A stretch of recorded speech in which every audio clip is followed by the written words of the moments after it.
Mobile से भी आप जितने लोगों से बात कीजिएगा ना, उनका छाप आपके मन पर पड़ जाता है, कुछ दिन तक, कुछ देर तक रहेगा। तो जब तपोवन में रहते हैं तो यहाँ पहाड़ हैं, तो इतने लाखों पेड़ हैं, इनकी ऊर्जा भी है, इनकी भी ऑरा है, बड़ी पवित्र ऑरा है। To just leave their body, they used to go to Banaras from Nepal. शरीर का छुटोस बने पवित्र ठाउँमा छुटोस।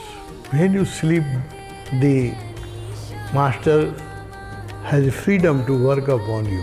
सब कुछ है गीता में, योग, भक्ति, सांख्य, ध्यान, वैराग्य, कर्मयोग, सब कुछ है गीता में।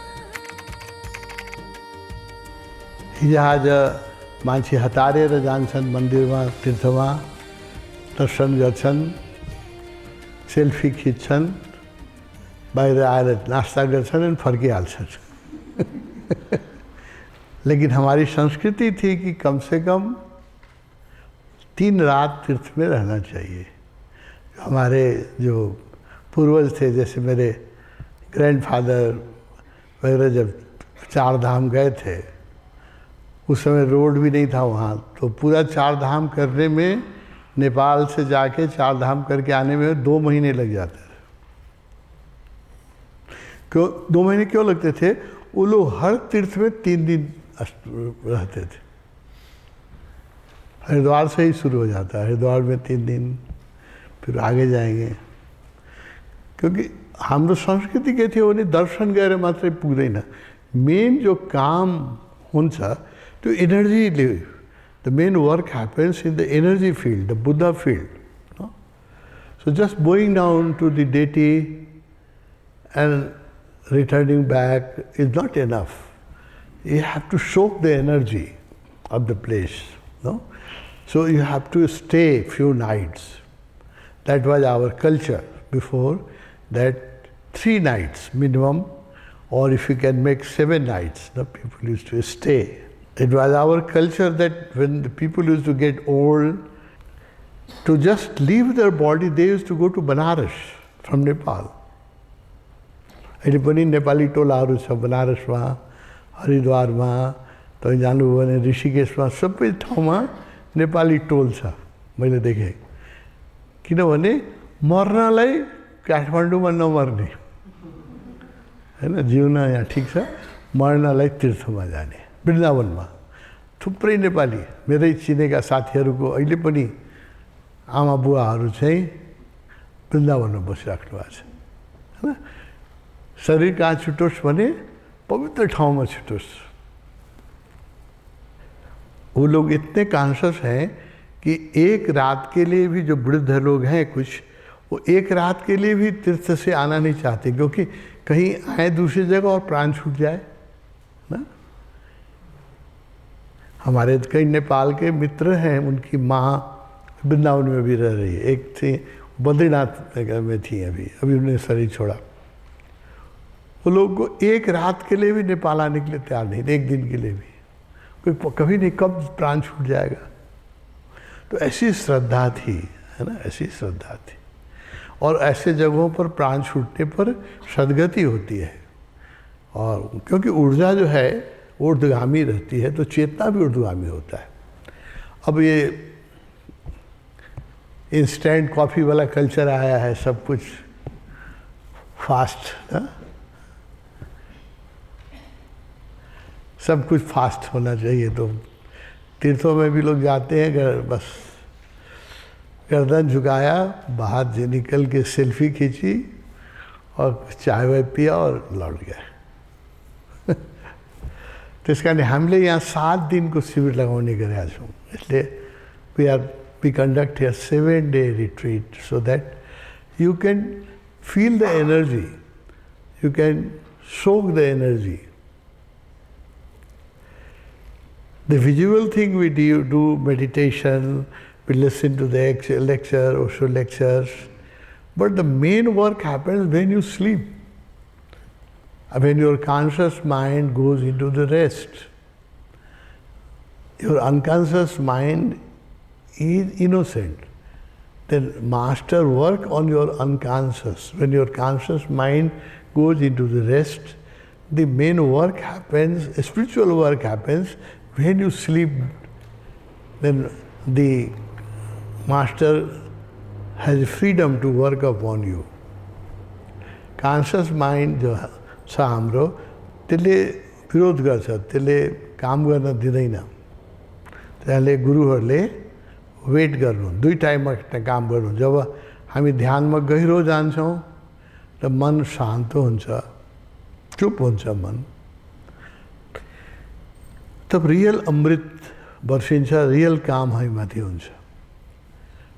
र त्यो गर्नलाई त टाइम लाग्छ. तर जब हामी राति सुत्छौँ, विश्राममा जान्छौँ, हाम्रो जुन चेतन मन छ त्यो विश्राममा हुन्छ.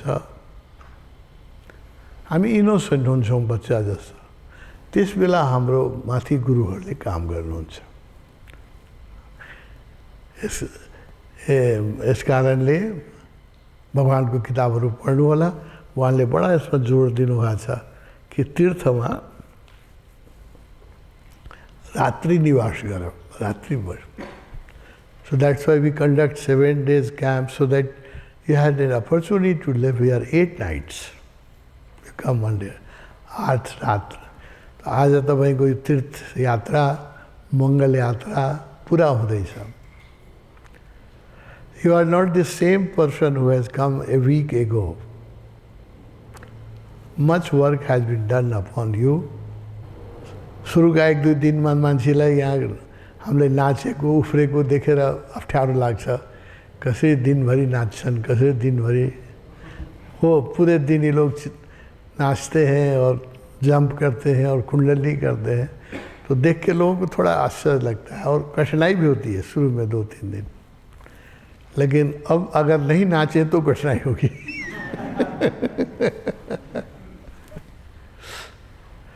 यो प्रवास तपाईको मङ्गलमय भयो. यहाँ बडो पुण्यले हुन्छ. हाम्रो हिन्दू संस्कृतिमा जुन के भन्छ भने तीर्थ पनि जबसम्म बोलाउँदैन तबसम्म कोही जान सक्दैन, हैन. हामी के भन्छ, गङ्गाजीले बोलाउनु पर्छ अनि मात्रै हामी गङ्गाको दर्शन गर्न सक्छौँ. हिमालले बोलाउनु पर्छ मुक्तिनाथले अनि मात्रै हामीले मुक्तिनाथ जान्छौँ. त्यस कारण तपाईँलाई ओशोले आमन्त्रित दिनुभएको थियो. त्यस कारण तपाईँ 8 दिन यहाँ बस्नुभयो. आज यो मङ्गल यात्रा पुरा हुँदैछ. अब मेरो रिक्वेस्ट के छ भने घरमा पनि निरन्तरता दिनु साधनालाई. At least in the morning you should do 1 meditation. After you wake up, after taking shower, the first thing should be the meditation. दिनचर्या शुरू ही होनी चाहिए साधना से.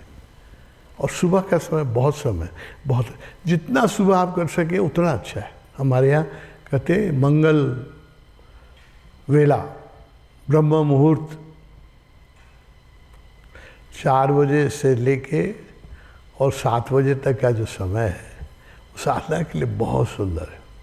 तो जितना सवेरे हो सके साधना से ही दिनचर्या शुरू करें. And how to close the day, जब शाम बेलुका फर्किनुहुन्छ तपाईँ कामबाट थाक्नुहुन्छ, स्नान गर्नुहोस्. घरमा आएपछि बाहिरको जुन भाइब्रेशन छ, व्हेन यू मीट पीपल, जितने लोगों से आप मिलते हैं सबका इम्प्रिंट आप पर पड़ता है. जितने लोगों से आप बात करते हैं, आप बहुत ध्यान से देखेंगे तो मोबाइल से भी आप जितने लोगों से बात कीजिएगा ना, उनका छाप आपके मन पर पड़ जाता है. कुछ दिन तक, कुछ देर तक रहेगा. अगर किसी गुस्से की बात कीजिए तो आधे घंटे तक मूड ऑफ रहता है. किसी ने बहुत प्रेम से, भक्ति से याद किया तो आप बड़े खुश रहते हैं. तो मोबाइल का भी इम्पैक्ट पड़ता है. और everything has a vibration and everything has a aura. तो जब तपोवन में रहते हैं तो यहाँ पहाड़े हैं, ये सब इतने लाखों पेड़ हैं, है ना. इनकी ऊर्जा भी है, इनकी भी ऑरा है, बड़ी पवित्र ऑरा है. इससे भी हमको तृप्ति मिलती रहती है, हम पर काम होता रहता है. जब हम बाज़ार में जाते हैं, भीड़ है ना, फिर बाज़ार में भीड़ है तो every city, big city, people get tired. You can try, you can just walk in street of Delhi. Even if you don't do anything, after half an hour you will feel tired. Bombay, Delhi, bigger the city, the vibration of worldly people and criss-cross vibration, बहुत तरह की vibration है. Bombay, Delhi, New York, Tokyo, इसमें आप बहुत देर खड़े भी रहिए तो थक जाइएगा, कोका कोला पीने का मन करेगा.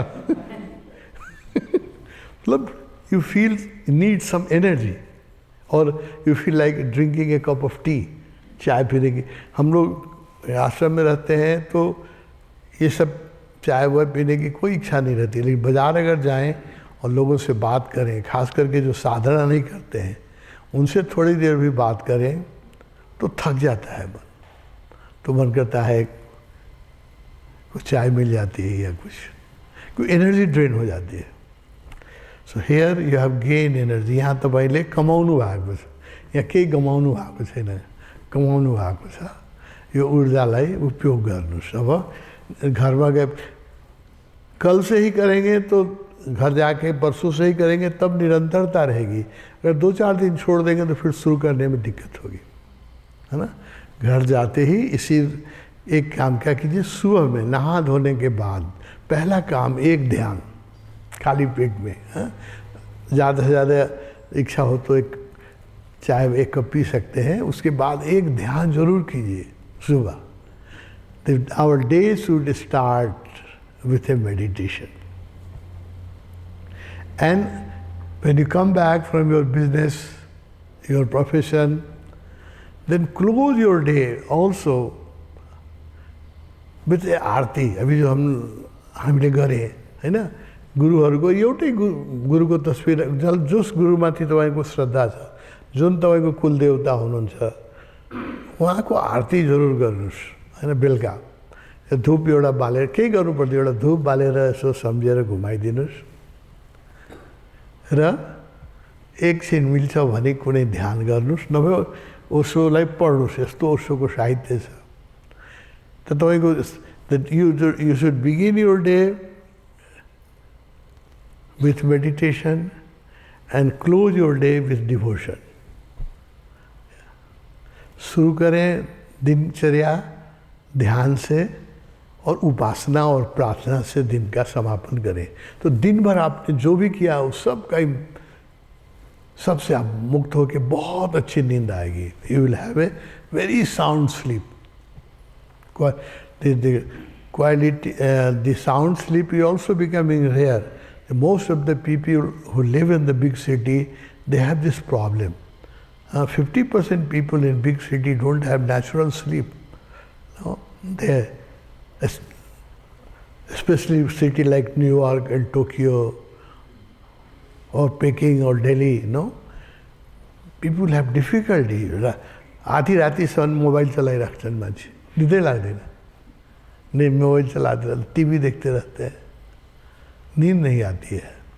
तो अगर ये दिनचर्या रही तो नींद अच्छी आएगी.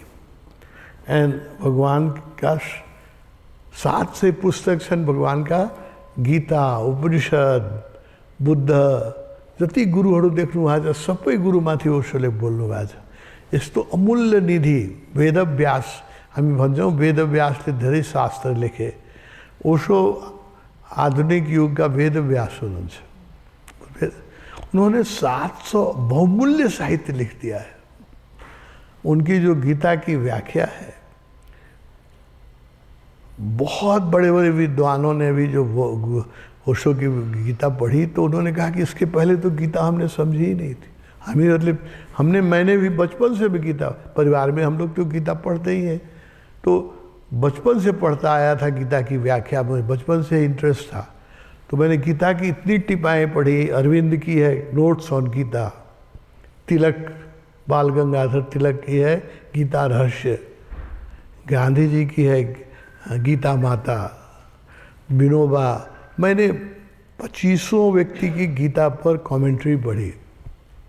यस्तो हाम्रो संस्कृति थियो कि कुनै पनि विद्वानले गीतामाथि बोल्नै पर्ने, गीतामाथि चाहिँ व्याख्या गर्नै पर्ने, गीताको टीका लेख्नै पर्ने, त्यस कारणले शङ्कराचार्यले लेख्नु भएको छ, यस्तो कोही पनि सन्त छैन जसले गीतामाथि बोलेको छैन, यो लेखेको छ। यस्तो हजारौँ टीका छ। तर जब तपाईँ गीताको, भगवानको गीता पढ्नुहुन्छ, ओशोको, तपाईँलाई लाग्छ कि यो मलाई मात्रै लाग्यो होइन, तपाईँलाई पनि लाग्छ कि अरू कसैले गीता बुझेकै थिएन। कि त भगवान् श्रीकृष्णले बुझ्नुभएको थियो कि भगवान् ओशोले बुझ्नुभयो, बिचमा कसैले गीता बुझ्दै बुझ्यो। तपाईँ ट्राई गरेर हेर्नुहोस्, मेरो कुरामा विश्वास नगर्नुहोस्, ट्राई गरेर हेर्नुहोस्। गीता रहस्य है ना, कहाँ से गीता को 18 अध्याय में 17 किताबें हमारे पास गीता की है। एक एक अध्याय पर भगवान ने 30, 32, 20 प्रवचन दिए हैं। तो एक अध्याय तो बहुत छोटा है, तो 1 और 2 पर एक किताब है गीता दर्शन ना, 18 अध्याय। तो 17 ऐसी पुस्तकें हैं गीता पर भगवान की, 17 book on Gita. Unfortunately all that has not been translated into English so far. Few volume has been translated in English, but not all 18. नेपालीमा पनि केही अध्यायहरू ट्रान्सलेट भएको छ, सबै अध्याय भएको छैन। हिन्दीमा छ 18 अध्याय। अद्भुत, गीता मात्रै पढे पनि पुग्छ। यसमा गीतामा त सब कुछ है गीता में, योग, भक्ति, सांख्य, ध्यान, वैराग्य, कर्मयोग, सब कुछ है गीता में। और भगवान ने इतना अच्छा व्याख्या किया है। अगर आप गीता लवर हैं, पहले तो गीता ट्राई कीजिए दूसरों का। हाँ, अच्छा खाना खाने के लिए पहले दूसरे घर में खा के देखना चाहिए। तो पहले जो मैंने गीता की हजारों टीकाएं हैं, there are thousands of commentary on Gita. Even Western scholars have written on Gita. Prabhupada, Gita as it is in English, and it has become very famous in Krishna consciousness. Tilak Gita Rahasya, it is supposed to be one of the best commentary, and commentary on Gita by Arvind, Sri Arvind, notes on Gita. These books are very famous. Scholars read this book. But when you will read Osho, you will realize Gita या तो श्री कृष्ण ने समझा था या भगवान ओशो ने समझा, बीच में किसी ने नहीं समझा। तो आपसे मेरा आग्रह है, my request that you make a small book shelf of Osho books. At every Osho lover's home, there should be book shelf like this, where you keep Osho books. Even if you don't read, no problem. You just keep the books, because these books are alive. It has an aura, it radiates good vibration, and sometime when you feel like, you can just pick up a book, any book, and just read a few pages. It will change your whole mood.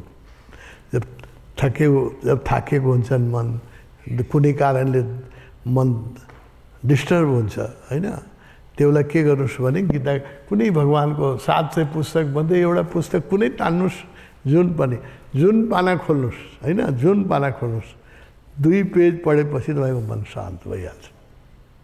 यस्तो powerful छ literature. So my request to my all friend is, make a bookshelf. And every Osho lover should make a bookshelf of Osho books. Out of 700 books, when you leave tomorrow, if it is convenient to you, buy at least 7 books. 7 किताब पढ़ शुरू करना, और keep in your either drawing room or bedroom, wherever you like, or in your meditation room. That will change the energy. म नपढे पनि मेरो जहाँ म सुत्छु त्यहाँ उसको 200 किताब हुनुपर्छ, पढे पनि नपढे पनि। त्यसको यो सबै जीवन्त छ, यो तीर्थ हो, मन्दिर हो, यसबाट ऊर्जा निस्किन्छ। Everything has a aura. Books also have ए अरा। त्यस कारण हाम्रो पुर्खाले गीताको किन आरती गर्थे, हाम्रो हजुरबुवाहरूले पुस्तकको पनि आरती गर्नुहुन्थ्यो, गीताको, रामायणको। किन? त्यो सब जीवन्त हो, त्यो कागज होइन, त्यो यसको औरा छ, यसमा मेसेज होइन। त्यसले मेरो request, when you leave tomorrow, carry some book with you also and slowly make a bookshelf, एक दराज बनाउनुहोस् आफ्नो कोठामा र ओशोका साहित्य राख्नुहोस् र पढ्नुहोस्। त्यसले तपाईँको जीवनमा एक नयाँ समझ, एक नयाँ सोच, एक नयाँ सन्तोष र एक नयाँ आनन्द ल्याउँछ।